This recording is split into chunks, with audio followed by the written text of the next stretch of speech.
Hey everyone, it's Andrew Klavan with this week's interview with Curtis Yarvin. Now, you may not know Yarvin. He's a really, really interesting thinker. He used to write under the pseudonym Mencius Moldbug. And I don't know exactly where to place him on the political axis. He's usually referred to as a reactionary right-winger, but some far-left people like him as well. And I've been listening to a lot of the young dissident right on podcasts, just trying to figure out what they're thinking. And we had Jay Burden on, I remember, and almost all of them cite Curtis as an inspiration. He has a Substack called Gray Mirror. He has a book called Unqualified Reservations. And just for those of you just to remind you, the way I do interviews, I bring people on for one reason, which is to find out what they have to say. I'm not here to argue with them or struggle with them. I hope I ask good exploratory questions, but I don't necessarily agree with them, but I'm not going to scream at them. I actually want to hear them. It's different than what you've heard. So Curtis, thank you so much for coming on. It's a real pleasure to meet you. I've been reading a lot of your things and very, very interesting stuff. Great pleasure to come on, Andrew. I suppose I always struggle with this question of what to call myself, like in a sort of branding sense. Recently, I came up with the phrase radical monarchist, which, the radical has this kind of nice Berkeley kind of sound to it. And then you're like a monarchist, but maybe you're not the kind of monarchist who believes in Queen Elizabeth II and, King Charles III. Maybe more you're the kind of monarchist who believes in Queen Elizabeth I and King Henry VIII. Well, this is what I want to get to, because I listen to these guys. If you'll let me keep going. Yes, please. But please. I think I know where you want me to go. It's like, when we read the past, we're always struck by, I think some historian once said, we understand the Roman Empire and maybe even to some extent the Roman Republic better than anyone who ever lived in the Roman Empire. And that's because whenever you're inside a society, it's in this kind of, what we call in Silicon Valley, a reality distortion field. It's inside a little bubble of very deeply unquestioned assumptions. And, one of the reasons to really get into the past is to understand, is to have an external perspective on that bubble of unquestioned assumptions that we all live inside. And one way to do that is to understand the past well enough that you can get advice from the past. And specifically, that you could actually know what, for example, here's just a random question. Suppose you could put Elizabeth I in a time machine, and she could go back and look at the England of Elizabeth II. What you gonna think? And the thing is, if you can't really, as a person who, I guess we have King Charles III now, but as a person who lived for basically 50 years in the age of Queen Elizabeth II, to answer that question, I would have to have a very good understanding of both Elizabethan eras. That's a good test for how well you can look at your society from the outside. Okay. And so, to answer that question really, really briefly, I would say that the answer, the start of the answer is obvious, which is that Queen Elizabeth I, as we all know, is at least to a substantial extent an actual governing monarch. She's actually the Queen of England. She's actually the CEO of the English government, as we would say in the corporate world today. She is to the government of England what Elon Musk is to SpaceX. People might do stuff, does she know where every sparrow falls or every memo flies? No, but she's actually in charge. And maybe you could quibble with that as an Elizabethan historian, and then you really have to go back to Henry VIII, who's really in charge, or maybe even Henry VI. And who's so in charge that he's not even notorious. And so the thing is that what someone who certainly conceived of it as her own responsibility to be in charge would think of someone who nominally had the same job as her, but in fact was basically a crowned Kardashian who only did photo ops and basically, was there for the tourist trade. Right. So I think that, I think there are more things that Elizabeth I would think about Elizabeth II's England, but she would be coming from that initial perspective. Right. She would be coming from the initial perspective of, this is crazy. And this woman is extremely deluded. And she actually thinks she is the queen, but she is not the queen. And, then she would look at this and that about England, and she would be like, oh my God. So that is what when you call yourself a monarchist, you want a governing, powerful monarch. Yeah. And so, the thing is, why would anyone call themselves a monarchist in the year 2024? Well, if you look around you, I'm looking into some very delicate computer hardware right now. When I opened the box that contained that computer hardware, it said designed by Apple in California, made in China. Now, those are 3 brand names there: Apple, California, and China. Okay, 2 of these things are monarchies, and one of them is something else. Apple is a monarchy. Apple is literally run by a single CEO. It's an accountable monarchy. Tim Cook is accountable to the board. Mark Zuckerberg actually is not accountable to the board because he has special magic shares that keep him not accountable. China is a monarchy, and it's run by Xi Jinping, who is, again, accountable to the Chinese Communist Party to some extent. But, is there such a thing as a sort of perfect, ideally absolute monarchy? No. But when we see, quote, constitutional monarchies throughout history, we notice that they very, very quickly degrade into ceremonial monarchies. Right. You could argue that basically, for example, in England after the Restoration, the period of Charles II was a period where there was a genuine balance between the monarchical power and the parliament. Obviously, they kicked out James and replaced him with basically a fake king, right? England has had fake kings for 300 years. Japan has had fake emperors for 1,000 years. I don't know how many people know this, but the emperor of Japan was last in charge of Japan in the 1100s, 1200s, something like that, right? Since then, it's all been shoguns ruling in the emperor's name. Tossing and turning all night is a frustrating experience. You can take it from me because that's all I ever do. But there is a way that I found that I can at least get some sleep. When sleep is elusive, it's physically and mentally draining. That's why I love Beam. It's not just your run-of-the-mill sleep aid. It's a concoction carefully crafted to help you slip into the sweet embrace of rest without the grogginess that often accompanies other sleep remedies.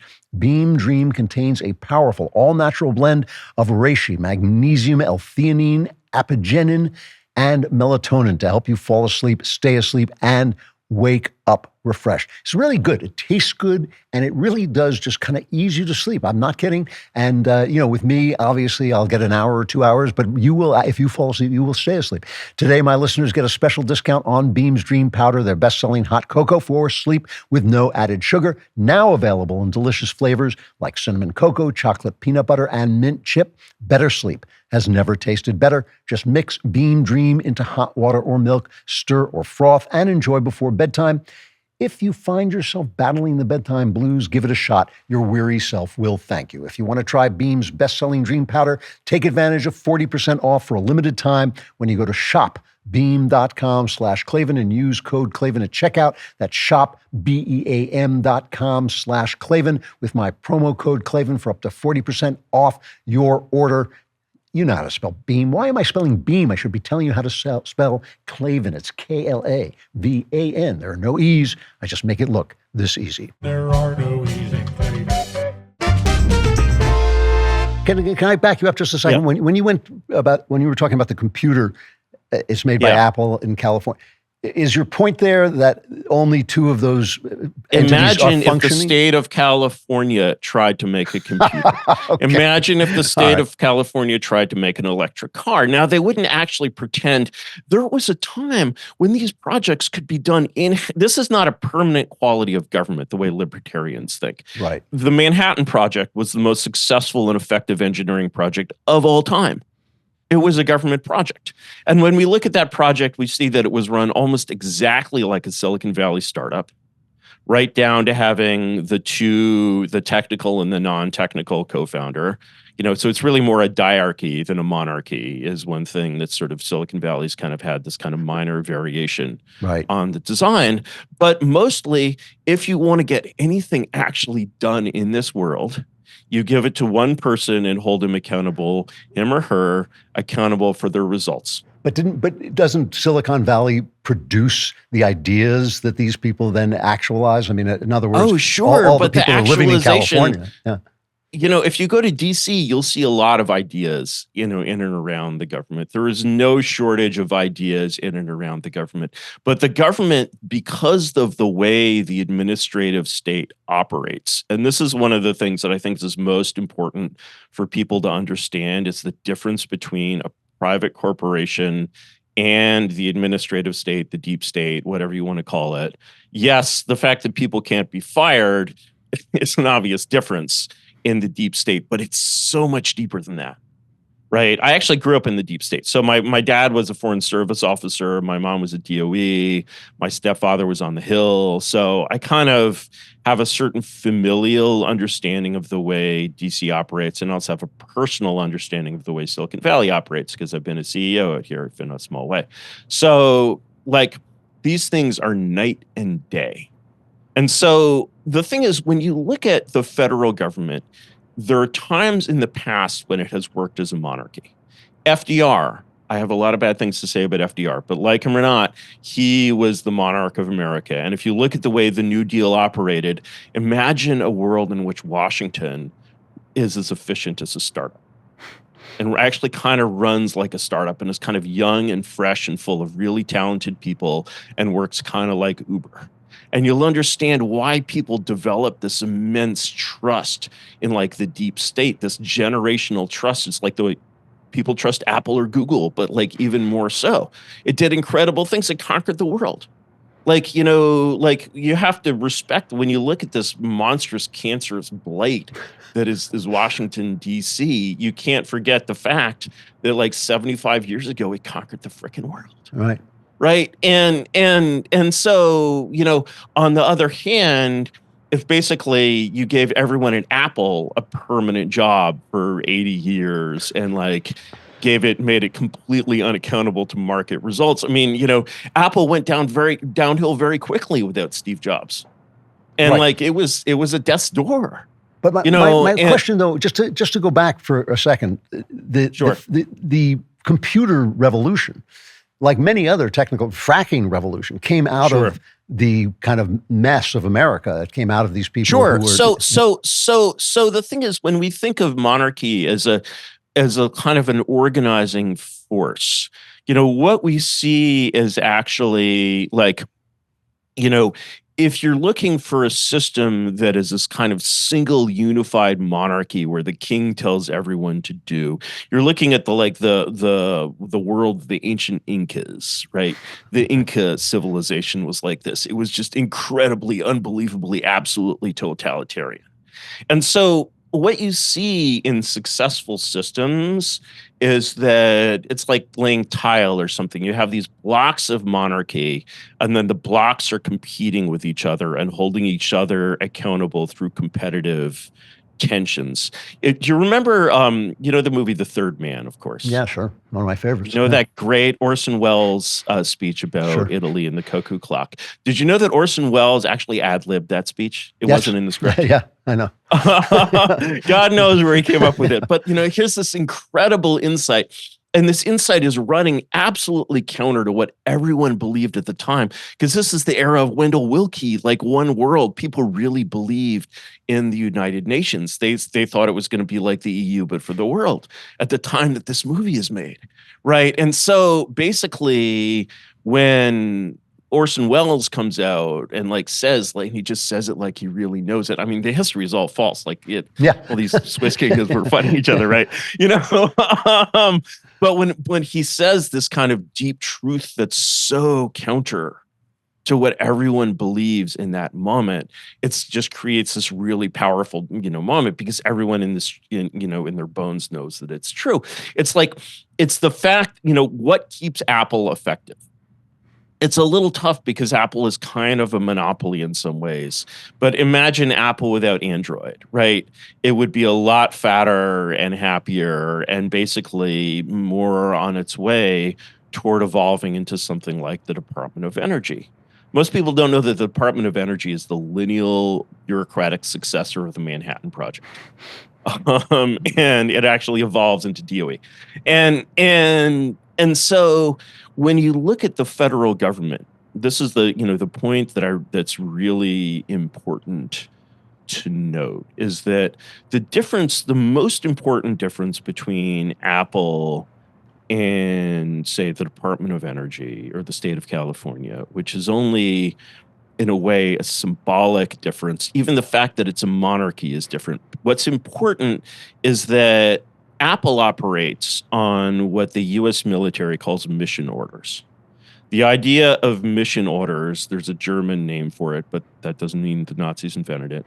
The Germans call it Auftragstaktik. And it's a military idea. And the idea is that you don't micromanage. It's as simple as that. You have some people who work for you. You've got a mission to accomplish. You've got resources. You're like, okay, you do this, you do that. But you don't tell them how to do it. The captain doesn't tell the lieutenant how to take the hill, just what hill to take. This principle is fundamental to any large organization. It's the principle of basically you don't get to question the mission, but you get to implement the mission however you see fit. Okay, this principle is profoundly alien to the functioning of the U.S. federal government and the civil service in particular. This is why anything that actually needs to get done gets contracted out.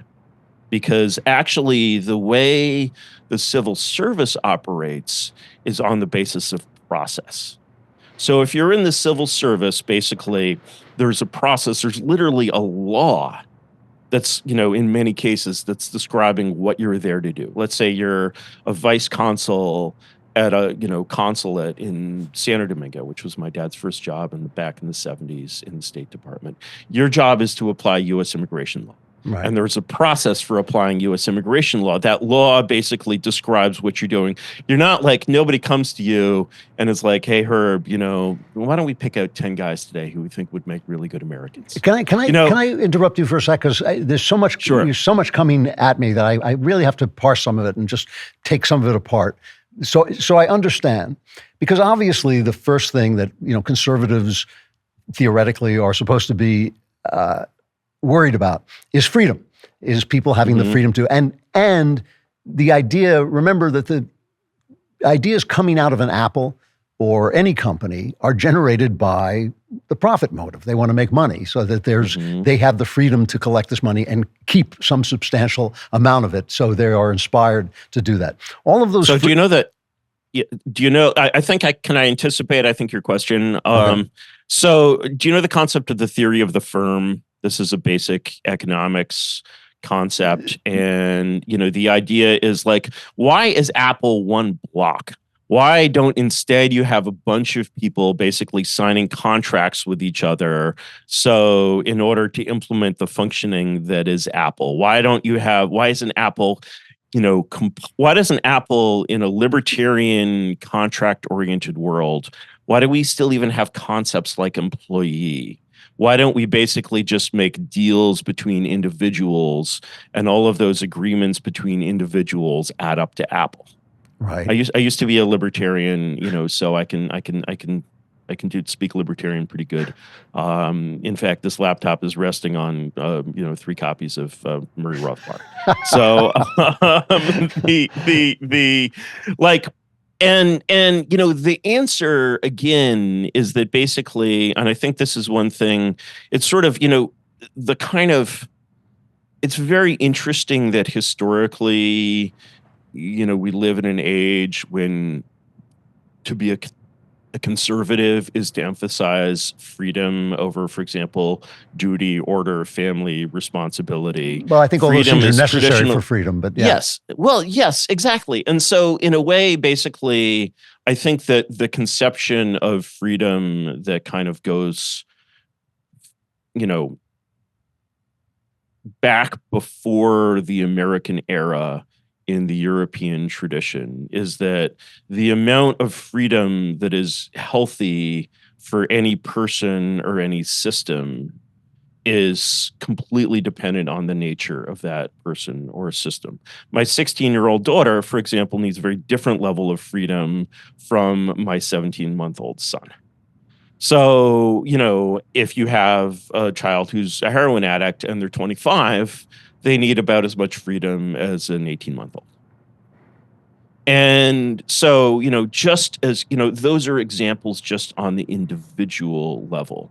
And then what we see is that, again, freedom is in a sense the opposite of contract.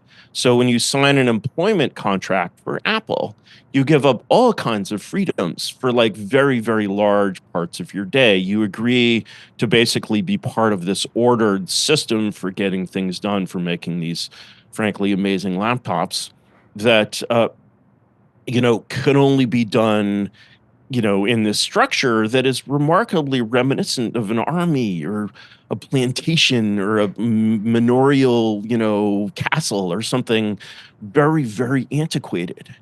And then you look at the way the really important things in our world are done, because as libertarian as you can be, you're always going to admit that the jobs, whether you go full Hans Hermann Hoppe and you believe in like private national defense, there is still a job that needs to be done there. Only the dead have seen the end of war, et cetera, et cetera, et cetera. And we agree that the jobs that we assign to government are in general much more important jobs than like making a really sleek laptop that just doesn't crash. Right. And actually making a sleek laptop that doesn't crash is much more important than what most companies do. So you want the government to be run like a corporation, essentially? Sure. That's a very, very, but that's a simple thing to say. Yeah. But when you imagine what it means, people will pay lip service to that. But the thing is, when people pay lip service to that, they don't understand. It's like saying, let's say I have a Soviet tractor factory. And I say in 1991, and I say the Soviet tractor factory should be run like a corporation. Well, for, 80 years, this tractor factory has been running as a Soviet bureaucracy. So my first question is, why should I keep any of these people? Why should I keep any of these assets? Why, the only thing that's troubling me here, just in terms of clarity, is Apple theoretically doesn't have the right to have me arrested. It doesn't have the right to come to my house and say, you're worshiping the wrong God, I'm going to set you on fire. Where the king does, kind of, and that's a tremendous power. And the thing that the founders are always fiddling with is, how do we keep that power from getting out of control? Sure. And the founders are actually fiddling with a couple of founders, I don't think the founders would find our current system to much resemble. Oh, I think they go nuts. Yeah, I agree. Yeah. I think they would just be like, what does this have to do with us? Right. And I think that they would have the same reaction as Roman senators from 200 BC looking at the empire in 400 AD. They would just be like, what does this have to do with us? Right. Why do you still call it the Roman Republic? What's up with that? But they were actually struggling, one of the things that, there's a couple of things when people talk about the founders, and I kind of got into this in my infamous debate with Chris Rufo the other day. There's a couple of things to remind ourselves when we talk about the founders. One is that we tend to do this weird thing where we telescope the revolution of the 1770s into the Constitution, which is a phenomenon of the 1780s. And because as you may know, the Constitution is actually the second American republic. You know how the French give their republicist numbers. The first republic is the Articles of Confederation, the Congress of the Confederation. Yeah, and I was thinking of that as you were speaking before. But that's right. But the problems remain the same. Yeah. That's right. And here's a test for how you think about early American history. When you think about the first republic, other than the history of its army, What do you know about the history of the Articles of Confederation period? Bearing in mind that the Congress of the Confederation is lasts about 13 Yeah, years. they felt that the Constitution did not centralize enough power, basically. Do you know any of the names of the leaders? Do you know any of the events? Do you know what happened during that period? Oh It's gosh, it's a complete white spot on your brain. It's Yeah. like it's been, X-rayed out with a proton knife. You actually don't Right. know anything about it. And the thing is that one of the reasons we don't generally understand that period in terms of, for example, right-left politics in America. But actually, if you go back and read the period like this, it's sort of what snaps into your mind very, very clearly is that by the late 1780s, pretty much everyone everyone responsible in the country, because the mob was really a thing at this time, pretty much everyone in the, responsible in the country thought that this experiment in basically LARPing Greek democracy, LARPing Athenian democracy was not working, and what was needed was something more Roman. Right. And of course they were very, very into the classics at that time. Specifically, as you probably know the background in which, people are like, hey, George Washington, do you want to be the king? And he's like, no. Okay, Right. so what the Constitution is a right-wing coup that basically establishes the quasi-monarchy of the Federalist Party. And within the Federalist Party, you have basically the co-founders of the United States government, who are Washington and Hamilton. But what I want to know, wait, the question that I'm asking though is how do you answer the question, or do you care about the question, which is also fair? What are we going to do to limit the powers of the king?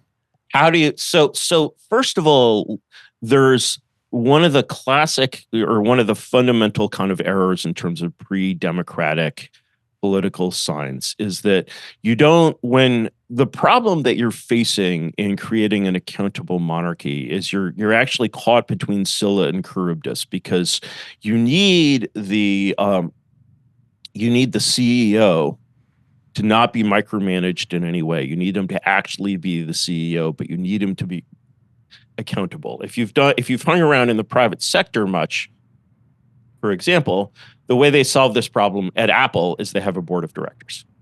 And what's really important about this system, which, by the way, the word president was actually originally a corporate title before it was a political title. So the founders had some experience with basically the kind of rising sort of corporate form. They knew how to form organizations very, very effectively. So, for example, in the Constitution, which was actually really supposed to be an accountable monarchy of this type, and which did function kind of as a startup under Alexander Hamilton, what was supposed to do this job was the Electoral College. And they didn't realize that politics would basically like blast through the Electoral College as if they'd put an overly weak seal on a nuclear reactor.